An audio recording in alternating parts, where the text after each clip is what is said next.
He was buried with a 15-gun salute.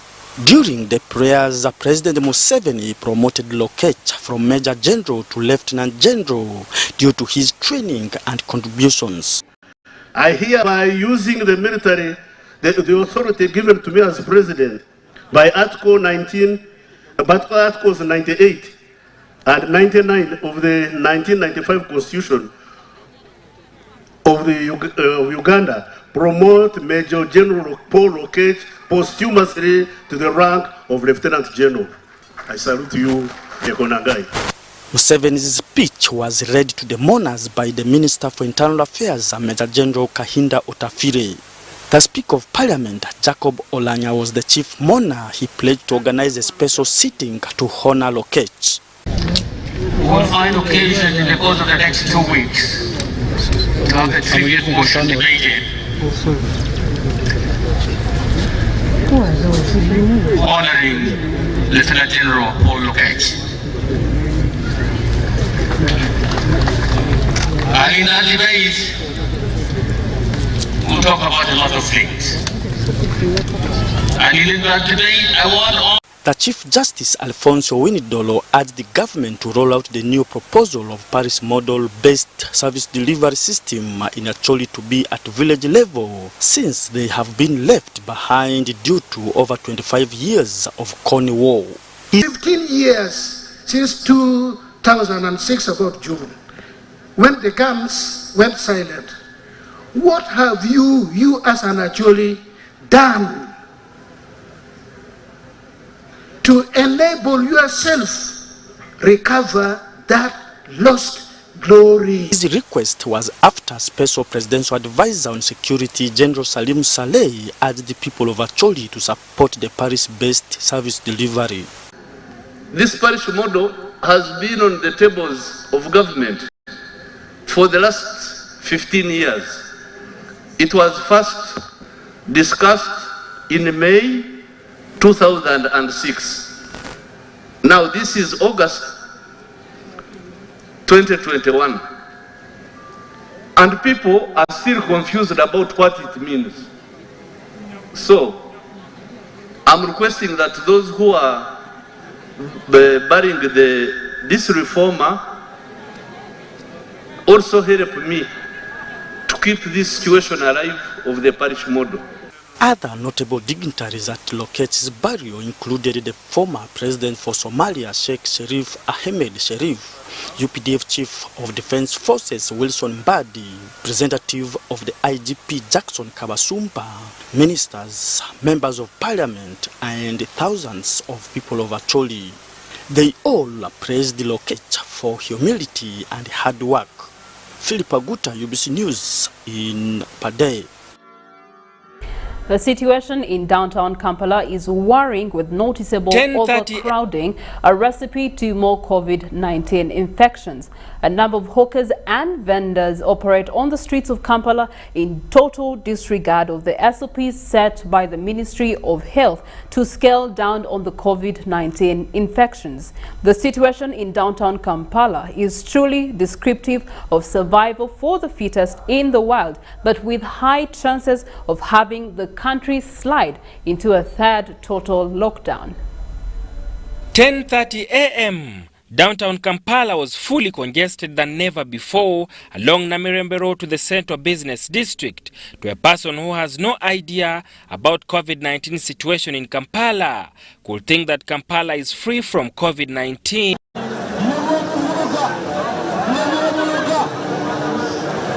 Prior to the reopening of downtown Kampala, Kampala Capital City Authority, the Minister of Kampala Affairs and the Minister of Health placed tough conditions to proprietors of shopping malls to resume businesses. Among them was to have temperature guns at all main entrances of shopping malls and arcades, have water cans stationed at entrances. All people entering shopping malls, arcades must have face masks, to do away with vendors and hawkers operating in verandas of arcades.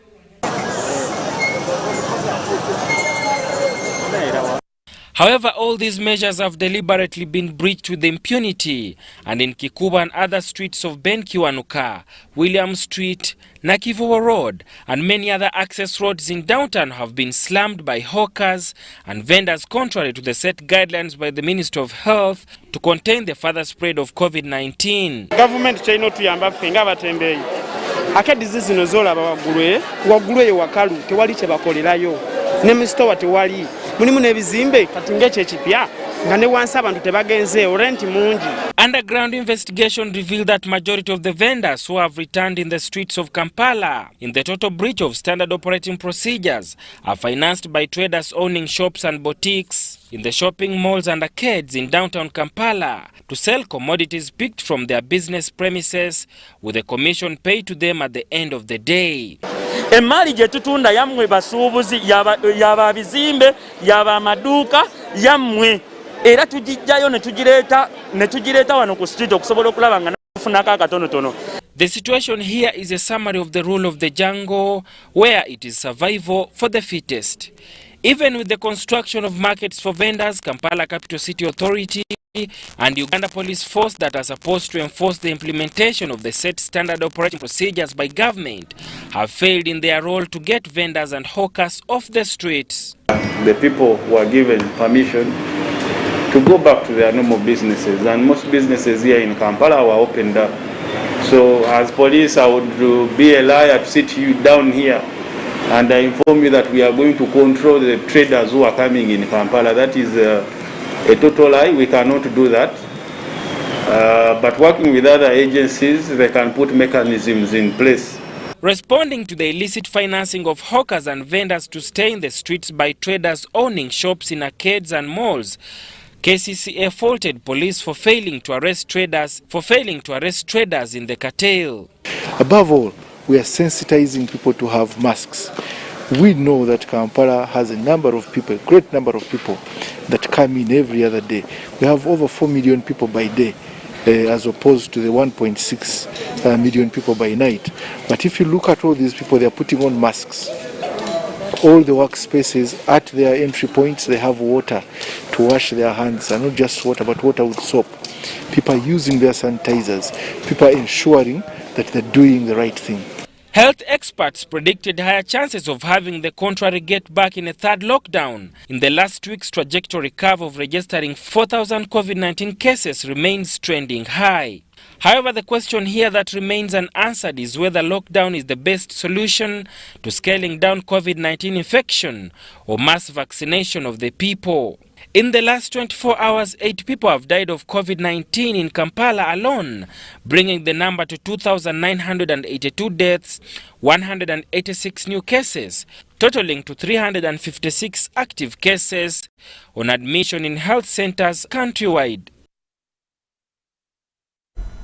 Prime Minister Robina Nabanja has directed responsible departments in her office to expedite the process of availing farmland to the Bududa disaster victims currently settled in Bulambuli. Nabanja, who was in the area to commission Bunambuti Health Center 3, pledged more government support towards the welfare of the disaster victims. Here are the details. Robina Nabanja's arrival and presence at Bunambuti settlement was characterized by, among other things, a guided tour of Bunambuti Health Center 3. It is a facility whose started about a year ago, thanks to the support from government and Uganda Red Cross. Yes, thank you so much. Right Honorable Prime Minister. So, as the Prime Minister, Robina Nabanja proceeded to plant some trees. Shortly after commissioning the facility, it was all hope for better life of people settled here. In constructing this center or this facility, there was an interministerial or intergovernmental agency committee that worked hard to ensure that we deliver quality work. This was being coordinated by the Office of the Prime Minister, your office. We are aware that you people are settled here because of the catastrophic got landslide in Rugunda, and that government took a decision to resettle you here. We are very grateful that you accepted to come under the orders of the president. But if this was an achievement worth boasting over, there were some challenges. Residents expressed worry over looming hunger, not just because of harsh weather conditions, but also due to lack of land for farming. The President of the Republic of Uganda, under the office of LCM, promised us that after reaching there in resettlement, he will be given 1 acre around our home, where the house is, and 2 acres of land for farming. But we have not received those 2 acres. Bunamche settlement area faces harsh long dry spell which always affect crop productions and results into food insecurity and low household incomes. It's our plea that water for production is prioritized for this area by the relevant ministries with your support, Mama. This caught the Prime Minister's attention, prompting her to seek some explanations, which led her into making some directives. There is money, people want land and they want to use it, and because you are waiting for money that you want to clear, no. Vital promise, we have agreed with them that on Wednesday next week we are giving them the land. Money was sent from the office of the Prime Minister to the local government. Part of the land was cleared. Some members of the community were given 1 acre each, cleared. Then we also gave them the second card of the 2nd acre, which is not cleared. So the only thing lacking now in the local government is money to clear a piece of land down there. The committee can clear their land. There is land, people are dying of hunger, and you are waiting for money from Prime Minister? And they can clear that land themselves? I will come back here. From today, as you have made this statement, please, as we are going to handle it. Thank you. It is a challenge, which area MPs also agree needs to be addressed. The people had been given less land, 1 acre, but at the moment, I think the Prime Minister had instructed the district, the chief administration officer, the CAW, and the German 5 and other district to ensure that the people are given enough land. Accompanied by a handful of ministers, Nabanja tasked them to prioritize the welfare of these disaster victims, something which they answered in affirmative. Because in Bugizu, we are so fertile.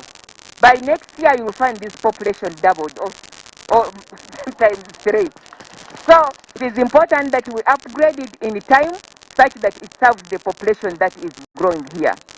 These disaster victims became residents here at Bunambuti sub-county in Bulambuli district, following 2018 landslides that occurred in Bududa district, leaving many of them homeless. Henry Okurut, UBC. The Lands Minister, Judith Nabakooba, has warned security agencies to be firm while handling land matters in Mubende district. Nabakooba was in Mubende district to avert a looming of eviction of residents in the villages of Chirwanyi and Luchamuzi by Awan Namutabi Nava Mili. After nearly 2 weeks, the Lands Minister Judith Nabakooba has returned to Mubende district to sort out a looming eviction. This followed reports that residents of Chirwanyi and Luchamuzi in Chiruma sub-county in Bwekula county, several residents were on the verge of forceful eviction. Minister, Mama, Bera Muzade eri Chirwanyi, Honorable MP, Honorable Mama Nakazibu, Mubere bazadde gye tuli. It is alleged that one Namutebi Navamile, who claims to be having powers of attorney, is neither party to the original land title. Papa, wowulira yagenda maaso ga president ng'akulembeddwa Honorable Ben Namugwanya, ng'akulembeddwa Honorable Namuganza, nga bagenze president akooye enduulu za wano amuwe ssente ave ku bantu.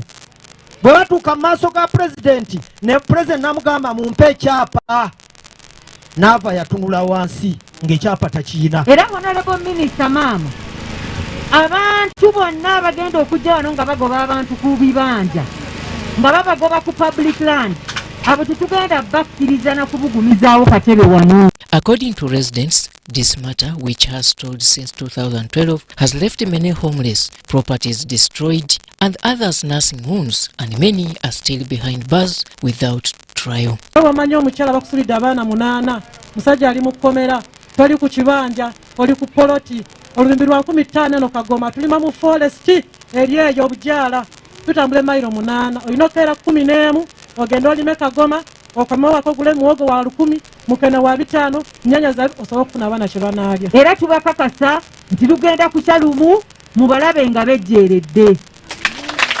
In this meeting, which Nava chose not to attend, though she was invited, residents and local leaders pinned security operatives from the army and police for siding with the land grabbers. Wekiba kyetaagisa kola reshuffles.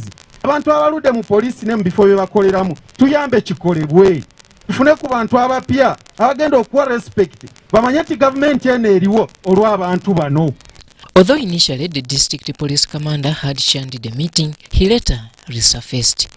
DPC, nkoye okuwuliza ekigambo trespass, nkoye. Buli wenda kampulira trespass yani oyo. Omuntu wa trespassing atya ku kibanja kye oba ku nnyumba ya trespassingira watya. Aba yajja watya nga nannyini ttaka talaba. Really? Buli lwe baagala okukwata omuntu ne bateekawo trespass. Gamba osiiwa ow'ebyettaka ekigambo kya trespass akijje mu vocabulary ye. Abantu bwe baba nga bali ku bibanja byabwe balimirako balina enju zaabwe saagala kuddamu kukiwuliza. By powers vested to her as a minister, she reinstated tenants back to their land. Ate kempuliza nti navudde wano muzze ne muyoola abantu DPC ojja kummendegera saagala kuwuliza kigambo kyonna. Nabakooba also issued summons to the alleged landlord Namutebi Eva Mile for the next engagements to prove her ownership. Nja kuvuga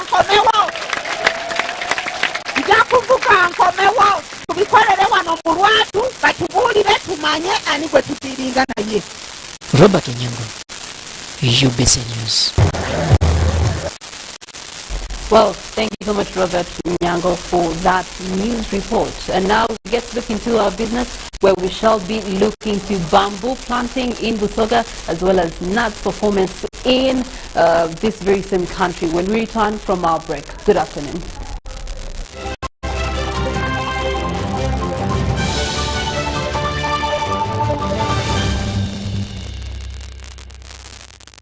Airtel Uganda has the best and most affordable rates when it comes to withdrawing and sending money. Withdraw money for as low as 330 shillings up to a maximum of 12,500 shillings. Sending money is just as affordable as ever. Absolutely unbeatable. Use Airtel Money on the most affordable network with the largest network of Airtel Money branches in Uganda. Dial *185# to get started. Airtel Money. Simple, secure, borderless.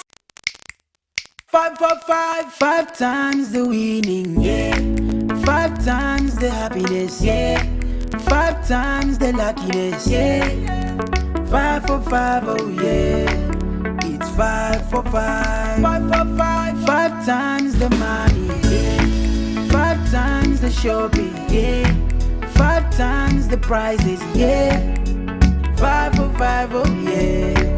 It's 5 for 5. 5 for 5. Win 100,000 Uganda shillings weekly in the 5 for 5 jackpot. Simply download the Centenary mobile app. Click Center on the go to open your account. Online, transact 5 times or more using Center Mobile, Center Visa, and Center Agent to stand a chance to win. The more you transact, the higher your chances of winning. So, participate in the 5 for 5 jackpot and win millions in daily and weekly prizes. The 5 for 5 jackpot is brought to you by Centenary Bank. Our bank, Centenary Bank, is regulated by the Bank of Uganda. Customer deposits are protected by the Deposit Protection Fund. Keep your eyes on the prize, eyes on the prize, eyes on the dream, eyes on the dream, eyes on the scene, eyes on the scheme. You gon' need eyes behind your back to see who's got your back. As a matter of fact, if you want your own back. Who you looking at? Who's looking at you? Blinded by love, maybe you need a better view. All eyes on you. All eyes on you. These eyes on you. These eyes on you. World's eyes on you. World's eyes on you. So what you gonna do? So what you gonna do? Readjust your vision for an all-new season of Big Brother Naija on GoTV. Rated 18. Proudly sponsored by Abeg and associate sponsor Patricia.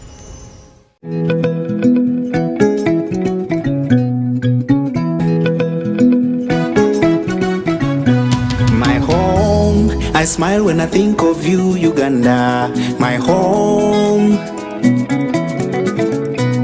My home, I dance when I look at you, Uganda, my home. Oh, my Uganda. I know, with you I'll always stay forever. I know, because I feel that we belong together, my home.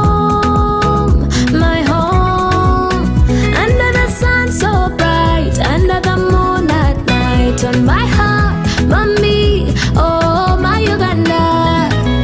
Hey mama, my Uganda. Oh, my Uganda. Oh,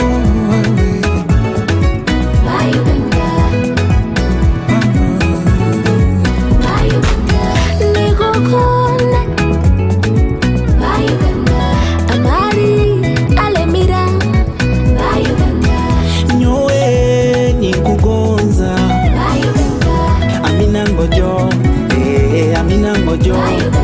At MTN, we look forward to starting another exciting journey together to grow our home, Uganda.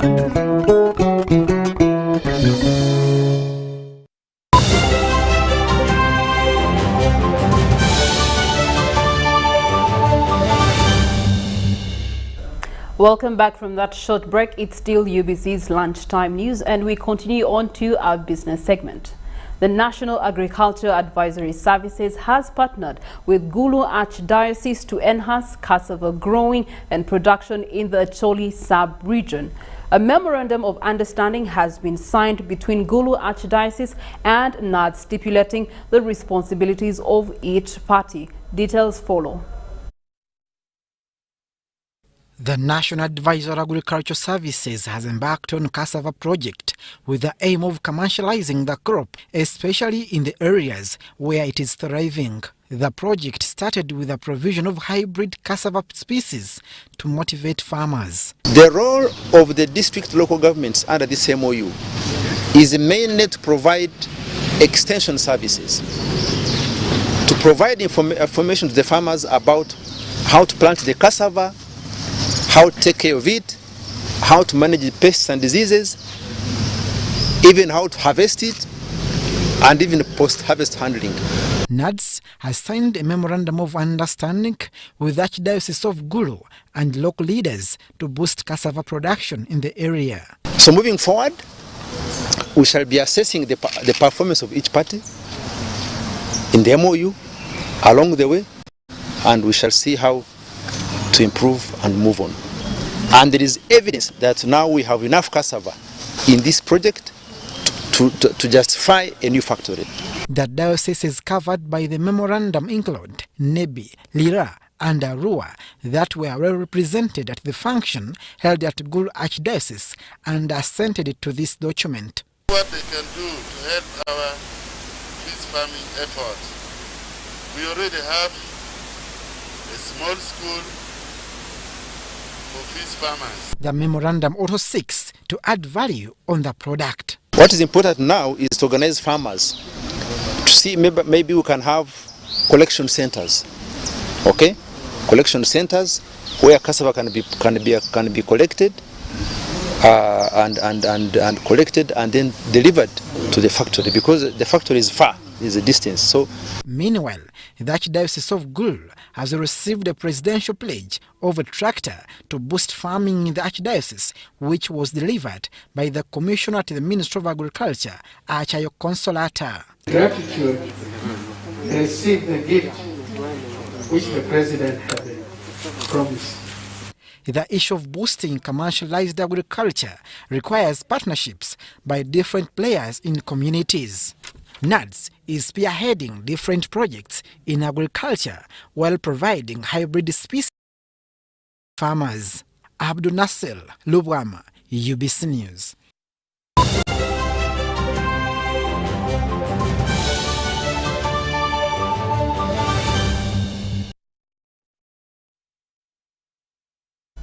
For international, we go to China, where Chinese enterprises are becoming significant forces behind Africa's development. And this is boosting its economy as well as improving the livelihoods of people in the region, said a business report released on Thursday by the Chinese Africa Business Council. Chinese enterprises are rapidly increased in the facilitation of trade and investment in Africa in recent years, while also assisting the region with the COVID-19 fight and the poverty reduction, said the report on the Chinese investment in Africa. Nations. The study from the Chinese Africa Business Council says trade between the two has increased 20-fold over the past 2 decades. The report was released on Thursday during an event in Beijing. Officials say the paper is the first of its kind put together by an independent entity. Africa has been a major source of investment for China in recent years, and speakers at the event say it's helping meet broad development goals. Within the total volume of China's investment in Africa, Chinese private companies account for around 70%. This tells us private entities are going to play a key role in China-Africa cooperation. We also interviewed more than 700 investors and concluded, despite the COVID-19 epidemic and uncertainties in global trade, still, around 30% of them are willing to reinvest in Africa.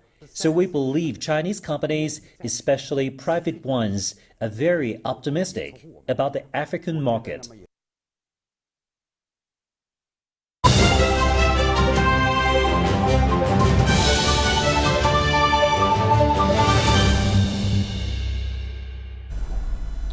On to sports, we get to look at what's happening in Tokyo for the Paralympics 2020, where you do have Uganda's David Emong has won a bronze medal in the men's 1,500 meters race in the T46 sports class, running under 3 minutes, 53 seconds and 51 microseconds on the ongoing Para Games in Tokyo. Other para-athletics who are yet to compete are Rita Asimwe for badminton, para-swimmer Husna Kukundakwe, who is in class S8, will be competing in the 100 freestyle meters, and you also do have Athlete Peace Oroma, also in class T13, while running 400 kilometers and 800 kilometers respectively. In 2017, para-athlete David Emong, competing under the T46 category, won gold at the World Paralympics that climaxed in London. Emong made history after outclassing Algeria's Samir Nounoua, who was defending the championship then.